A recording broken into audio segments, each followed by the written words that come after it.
மாய்க்கும் தத்தம் கர்மமே கட்டளைக்கல். ஒருவருடைய மேன்மையும் ஒருவருடைய கீழ்மையும் அவங்க செய்யற செயல்களை பொறுத்துதான் சார்.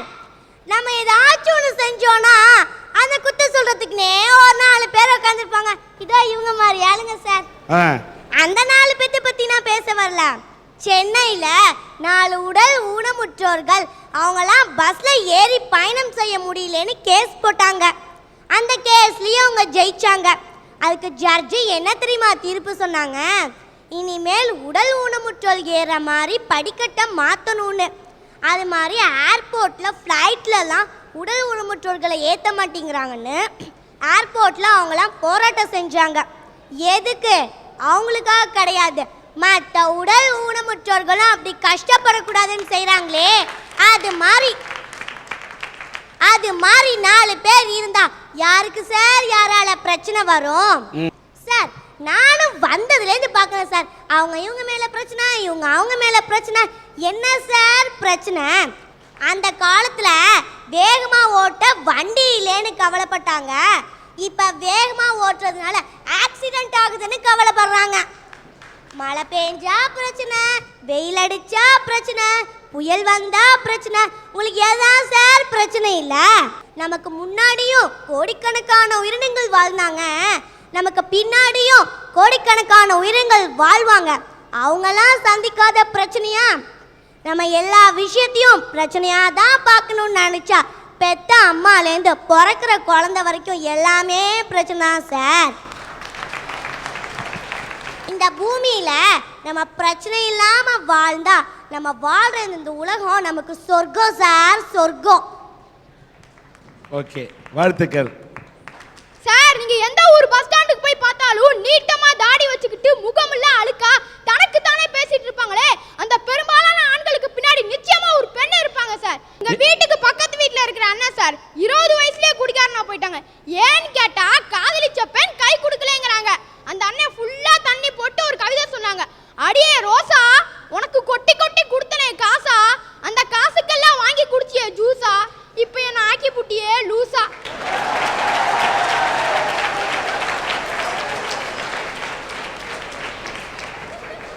அந்த அண்ணன் மப்படிச்சு அப்படி வளர்றாங்க சார். சரி சினிமா தியேட்டருக்காவது போய் ரிலாக்ஸ் பண்ணான்னு போனா அங்க வர பொம்பளைகளை அறகுறையாத ஆட உடுத்துறாங்க, சினிமால நடிக்கிற பெண்களை அறகுறையாதா சார் ஆட உடுத்துறாங்க. அவங்கெல்லாம் சாமியா நினைச்சா நாங்க அவங்களெல்லாம் கையெடுத்து கும்பிடுவோம் சார். ஆனா அறகுறையா நடிக்கிறாங்க சார். அதனால என்ன மாட்ட இளைஞர்கள் மனசுல அலப்பாயுது சார். நீ இளைஞ என் மனசே அப்படி அலப்பாயுதுன்னா என்னையோட பெரிய அண்ணன்கள் மனசுல எப்படி அலப்பாயு சார்? 18 வயசு, அதாவது வருமுன் காக்கும் திட்டம்.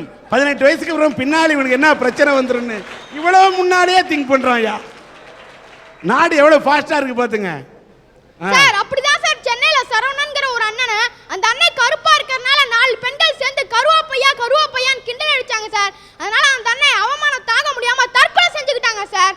இப்படிதான் சார் எங்க பார்த்தாலும் எப்படி பார்த்தாலும் பொம்பளைங்களால தான் சார் ஆம்பளைங்களுக்கு பிரச்சனையே.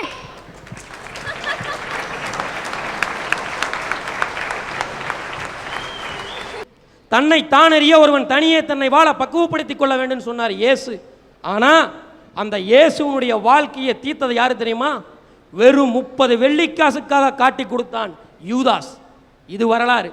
வீரபாண்டிய கட்டபொம்மனுடைய தளபதி சுந்தரலிங்கம், அவனுடைய மாமன் பொண்ணு வடிவு.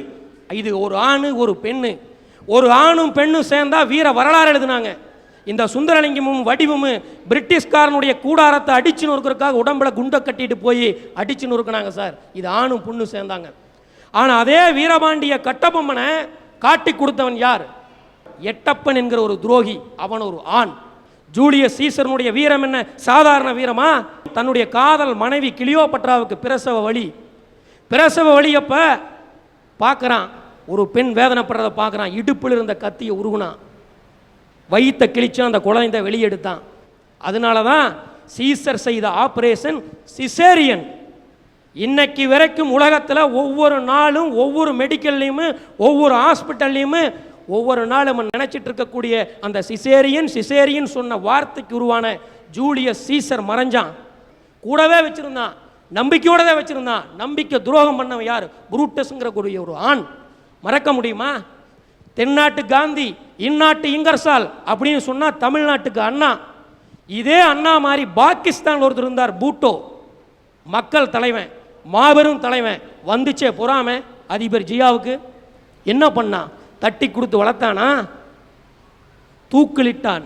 இதுதான் வரலாறு. சார் நான் கேட்குறேன், இன்னைக்கு இந்தியாவிலேயே அதிகபட்சமான கேஸ் எது தெரியுமா? Civil cases. யார் யார் மேலே போட்டுக்கிறான்? அண்ணன் தம்பி மேலே, அப்பா மகன் மேலே, மகன் அப்பா மேலே. சொத்துக்காக பிரச்சனை பண்ணி வெட்டி கொண்டிருக்கிறது யாரு? அண்ணன் தம்பி. எங்கள் அப்பா எங்கள் அம்மாவை கல்யாணம் பண்ணார். கல்யாணம் பண்ணதுக்கப்புறம் 5 வருஷம் குழந்தை இல்லைங்க. அதனால் எங்கள் அப்பா என்ன பண்ணார் தெரியுங்களா? 5 வருஷமாக குழந்தை இல்லைன்னு சொல்லிட்டு இன்னொரு கல்யாணம் பண்ணிட்டு வந்து எங்கள் அம்மாவை தினம் தினம் தண்ணி அடிச்சுட்டு வந்து கொடுமைப்படுத்த ஆரம்பித்தார். அதுக்கப்புறம் எங்கள் அம்மா என்ன பண்ணாங்க தெரியுங்களா? ஒரு குழந்தைய தத்தெடுத்து வளர்த்ததுக்கு அப்புறமாவது இந்த பிரச்சனை தீருன்னு பார்த்தாங்க. அப்பையும் தீரலை. அப்புறம் அந்த குழந்தைய தத்தெடுத்து வளர்த்ததுக்கு அப்புறம் நான் பிறந்துட்டேன்.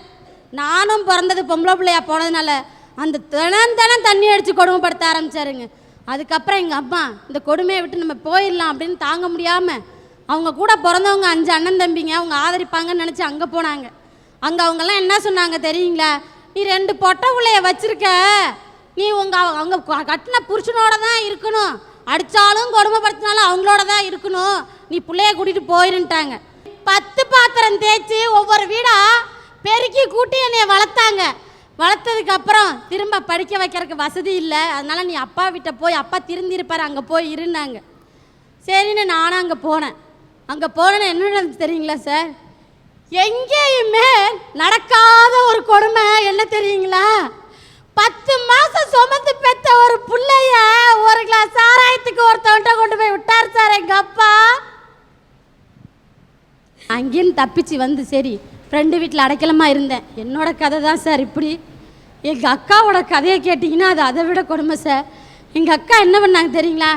அம்மாவால் பிரச்சனை, அப்பாவால் பிரச்சனைனால அம்மாவிட்ட வந்துன்னு ஒரு காதல் கல்யாணம். எங்கள் அக்கா மதம் மாதிரி கல்யாணம் பண்ணிட்டாங்க, முஸ்லீமை கல்யாணம் பண்ணதுக்கப்புறம் அவன் அந்த ஆள் என்னென்னா ஏற்கனவே கல்யாணம் பண்ணி விட்டுட்டு வந்துட்டார்.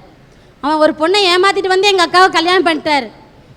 எங்கள் அக்காவை கல்யாணம் பண்ணதுக்கப்புறம் தினமும் அடித்து கொடுமைப்படுத்தினாங்க. அதுக்கப்புறம் ஒரு குழந்தையும் பிறந்துச்சு சார். குழந்தை பிறந்ததுக்கப்புறம் பணப்பிரச்சனைக்காக அடித்து கொடுமைப்படுத்தினார்.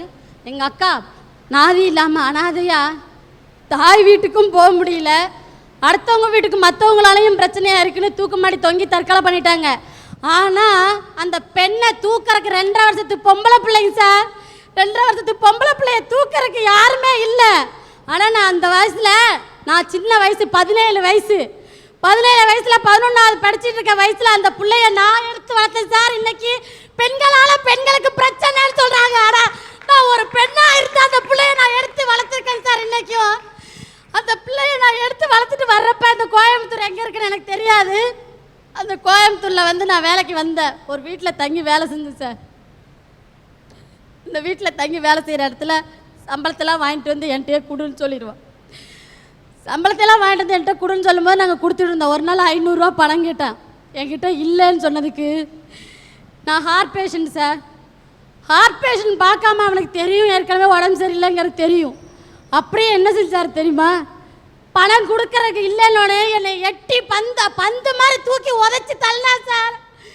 அப்போ அந்த பொண்ணை முடியாது, மாமா எங்கள் அம்மா விட்டுருங்க, மாமா எங்கள் அம்மா விட்டுருங்க, எங்கள் அம்மா விட்டுருங்க, நாங்கள் கேட்குற பணத்தை கொடுத்துருவோம். ஆனால் அந்த பொண்ணோட மனசை பார்த்தா, அந்த குழந்தைய பார்த்தா தெய்வம்னு சொல்கிறீங்க. அந்த குழந்தை பிஞ்சு உள்ள 5 வயசு.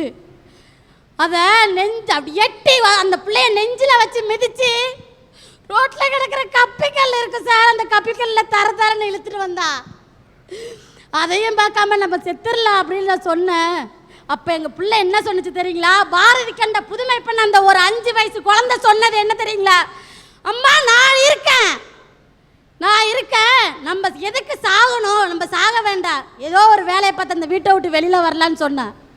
சரின்னு நாங்கள் வீட்டை விட்டு வெளியில் வந்து இன்றைக்கி அந்த பிள்ளைக்கு 17 வயசுங்க சார். மதம் மாதிரி பெண்கள் மதரசா பள்ளியில் 3வது வருஷம் அந்த 1.5 மாதம் இருக்குது சார் பட்டம் வாங்குறதுக்கு.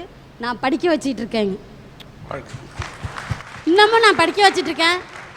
ஆனால் நானும் இருதய நோய் ஹார்ட் பேஷண்ட் தான். ஹார்ட் பேஷண்ட்டாக இருந்தாலும் ஒரு தன்னம்பிக்கையோட, ஏன்னா எங்கள் அம்மா வீட்டுக்கு நான் போகல, எங்கள் அப்பா வீட்டுக்கும் போகல, யார்கிட்டையும் ஒரு 10 காசு கேட்கல. இன்ன வரைக்கும் ஒரு பிஎஸ்சி நர்சிங் எப்படி படித்தேன்னு கேட்டிங்கன்னா, நைட்டு சூலூரில் நரசிம்மா மில்லில் டியூட்டி பார்ப்பேன், நைட் ஷிஃப்ட் பார்ப்பேன், காலையில் ட்ரைனிங் போவேன். ஏன்னா நான் ஒரு பெண்ணு, யாருக்காகவும் கலங்கலை. அச்சமில்லை அச்சமில்லை அச்சம் என்பதிலேயே பாரதி சொன்னார். அந்த பாரதி கண்ட புதுமை பெண்ணா இன்னைக்கு இருக்கணும்னு நான் நினைச்சிருக்கேன். இன்னைக்கும் இங்க இருக்கிற ஆண்கள் அத்தனை பேரும், எல்லாரையும் சொல்லல, ஒரு சில ஆண்கள் தன்னோட மனைவியையும் குழந்தைகளையும் அன்போட நேசிங்க.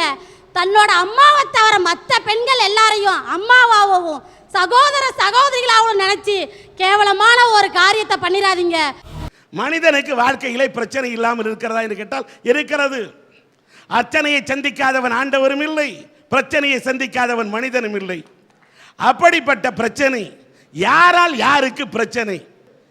ஒரு ஆணால் பெண்ணுக்குத்தான் பிரச்சனை என்று சிலரும், இல்லை பெண்ணால் தான் ஆணுக்கு பிரச்சனை என்றும், இல்லை இல்லை பெண்ணால் தான் இன்னொரு பெண்ணுக்கு பிரச்சனை என்று சிலரும், இல்லை ஒரு ஆணால் இன்னொரு ஆணுக்கு பிரச்சனை என்றும். யாராலையும் யாருக்கும் பிரச்சனை இல்லை சார். அவங்களே அவங்களுடைய பிரச்சனை, அவங்களே அவங்களோட பிரச்சனையை தீர்த்துக்க முடியும் என்று சிலரும் இங்கே வாதாட இருக்கிறார்கள். சாதிக்கிற மகனை ஆதிக்கம் செய்கிற அப்பா, சொத்துக்காகவே கொலை வரைக்கும் போகிற அண்ணன் தம்பி, பரம்பரையாக பகையை வளர்க்குற பங்காளி, கூட இருந்தே காலி பண்ணுற நண்பர்கள். இந்த பட்டியலை பார்த்தீங்கன்னா எல்லாருமே இதில் ஆம்பளை. இதில் இருக்கிற ஆண்னால தான் இன்னொரு ஆணுக்கே பிரச்சனை வருது. என்னுடைய பள்ளிக்கூடத்தில் நான் ஒரு வாசகம் எழுதி வச்சுருக்கேன் சார். முதுகுக்கு பின்னால் ஒரே ஒரு காரியம்தான் செய்ய வேண்டும், அது தட்டி கொடுப்பதா இருக்க வேண்டும் அப்படின்னு நான் எழுதியிருக்கேன். ஆனால் நிறைய அப்பாக்கள் தன்னுடைய மகனுடைய முதுகை தட்டி கொடுக்கறதுக்காக வச்சுக்கிறது இல்லை, அதை ஒரு அடிக்கிற இடமா வச்சுருக்கிறாங்க. மகன்லாம் இப்போ ஹாஸ்டலில் இருந்துக்கிட்டு அப்பாவுக்கு என்ன எழுதுறான்னா, அப்பா பணமறிய ஆவல், செலவுக்கு ரூபாய் 1000 ரூபாய் அனுப்பி நீங்கள் தான் என் அப்பா என்பதை நிரூபிக்க வேண்டுமாய் கேட்டுக்கொள்கிறேன் அப்படின்னு தான் எழுதுறான். ஏன் ஹாஸ்டலுக்கு வெறுத்து போறான்னா, அப்பாவுடைய சாயல்ல தன்னுடைய மகன் இருக்கணும்னு அப்பா நினைக்கிறது தப்பு இல்லை. ஆனா அப்பாவுடைய ஜெராக்ஸ் காப்பி மாதிரியே மகன் இருக்கணும்னு அப்பா நினைக்கிறாரே, அது ரொம்ப தப்பு சார். சமுதாயத்தில் இன்னைக்கும் சரி, என்னைக்கும் சரி, எப்பவும் சரி, ஆண்களால் பெண்களுக்கு ஏற்படுற பிரச்சனை ஈஸியாக வெளியில் தெரிஞ்சு எல்லாரும் பேசிக்கிறாங்க. ஏங்க வந்திருக்கிற எல்லாருமே பேசிக்கிட்டு இருப்பாங்க. ஒரு ஆம்பளை பிறந்து வளர்ந்து பெரியவனாகி அவன் காதலிச்சோ காதலிக்காமலோ கல்யாணத்தை பண்ணி கட்டையில் சுடுகாடு ஓவரையில் இந்த பொம்பளைங்கனால தான் இந்த ஆம்பளைகளுக்கே பிரச்சனை.